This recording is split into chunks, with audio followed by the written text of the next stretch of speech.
I would like to just introduce our representative for the Minister, well, for the Honourable Simone McGurk, who is unwell, unfortunately. So she would love to have been here and sends her regards, but unfortunately is unwell. So it is my pleasure to introduce Miss Cassie Rowe, MLA, who is the Parliamentary Secretary to the Minister for Creative Industries, Heritage, Industrial Relations, Aged Care and Seniors and Women. She's the State Labor Member for Belmont, and prior to her election in 2017, she worked in financial services sector. Miss Rowe was also the first woman to sit in an Australian Parliament with her sister Samantha Rowe, which I thought was pretty terrific. So something that not many people would be able to talk about. So that was very interesting, fun fact, I thought. Cassie was also an active advocate for the restoration of the Ascot kilns that are going to be spoken about today, and I understand she was an advocate for that, for the restoration of those kilns well before she was elected into Parliament. So it's our great pleasure to welcome you here today, Cassie.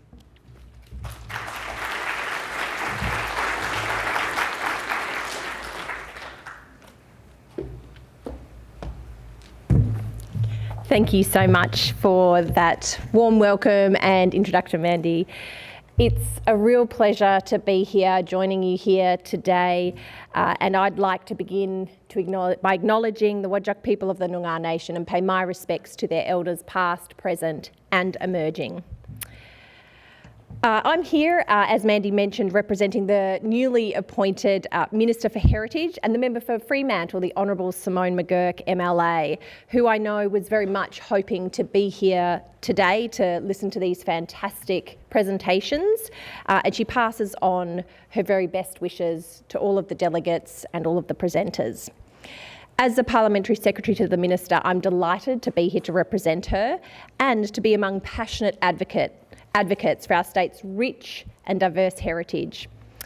And of course, meeting this morning in the city rich with history and culture being Fremantle. Fremantle's storied past is etched into its very fabric, from its limestone hills and the Swan River to the historic port and the bustling markets and the many preserved colonial buildings that line its streets. These places are not just remnants of the past, they are living parts of our community, places with soul and spirit that have been repurposed for education, business and residential use, ensuring they remain integral to our urban landscape. Fremantle's unique ambience and history make it one of WA's most popular tourist destinations. Its many cultural sites and heritage places are key attractions, drawing visitors to experience what we as locals absolutely cherish. The stories of Aboriginal culture, migration, the fishing industry and the long history of the port are embedded throughout the beautiful city. Fremantle and the wider community features heavily in our state register of heritage places. More than 250 places in Fremantle reflect the diverse narratives and themes that have shaped our WA community. I commend the Heritage Council and the Aboriginal Cultural Heritage Committee for hosting this conference, and thank you to the staff who have been working very hard behind the scenes to bring this conference together. I've seen the conference program and it provides fantastic opportunities for heritage professionals and enthusiasts to meet, learn, share ideas and be inspired by current projects, many of those projects Aboriginal-led. At this conference, you're exploring heritage ecosystems, deepening your understanding of how heritage interconnects with various sectors, including the environment, economics, education and technology, and the opportunities these intersections present for conservation, management and promotion of heritage. We know that the advent of technology is playing a vital role in heritage interpretation and promotion, but it is also shaping conservation practices. Digitisation not only allows access to fragile collections, but also aids in new discoveries. We see the value in how technology can ensure that the environment within buildings storing precious collections is fit for purpose. And I want to acknowledge the leadership in this space through the work of UWA's Digitisation Centre, which I know you will be hearing about later in today's session. A few years ago, our government saw the opportunity to drive economic recovery from COVID-19 by investing in a program of works. Projects that would generate jobs, support small business, and most importantly, return value to our community.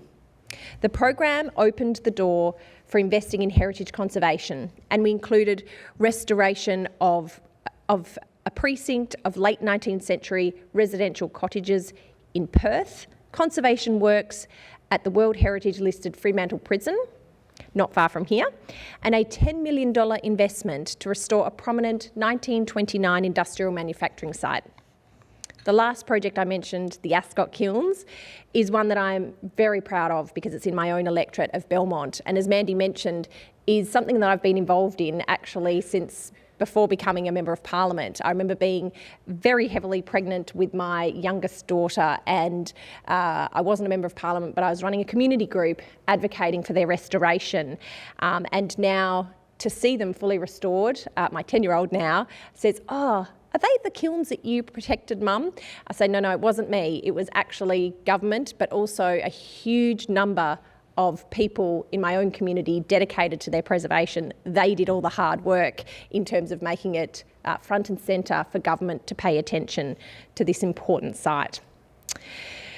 So this is the centrepiece of a presentation later this morning, and it's about adaptive reuse in design, featuring both local and international examples, and including the stabilisation of the Bristile kilns. My local community, as I mentioned, is very passionate about this site and wanting to make sure it's preserved for future generations to enjoy. The works that our government funded helps ensure that the story of this significant piece of our history continues as part of any future reactivation of this particular area. Another key element of our ecosystem is how heritage values evolve. I know you have some presentations to come on projects in Greenough and Wagenup that will demonstrate how Aboriginal cultural values of these recognised heritage places are being explored.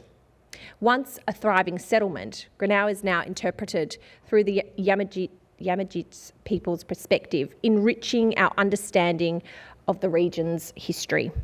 Later today, you'll have the opportunity to hear about the week-long cultural ceremony held late last year, recognising the history and impact of colonisation and marking the beginning of an important healing journey that is raising many emotions within the community. Thank you to all the presenters and delegates who worked tirelessly to preserve, celebrate and educate our unique heritage places, culture and collections within our state. Your dedication ensures that our rich tapestry of stories will continue to be told for generations to come. Enjoy the rest of your conference, and thank you so much for having me here this morning. Thank you.